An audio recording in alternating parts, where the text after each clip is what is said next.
দান করেন। জীবনের যে কোনো ধরনের বাধা বিপত্তি থেকে মুক্ত হতে গণেশজির অর্চনা করা হয়। গণেশজি হলেন মা পার্বতী এবং দেবাদিদেব মহাদেবের সন্তান। সনাতন হিন্দু ধর্মে সকল পুজোর আগে গণেশ বন্দনা করা হয়। বলা হয় এতে সেই কাজ সফল হবে।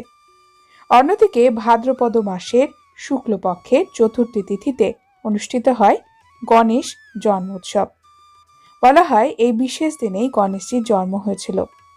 গণেশ উৎসব মূলত 10 দিনের উৎসব। তবে বাড়িতে যারা পুজো করেন তারা প্রথম দিন অর্থাৎ গণেশ চতুর্থী তিথিতে 1 দিন, 3 দিন, 5 দিন, 7 দিন রেখে গণেশজির অর্চনা করেন।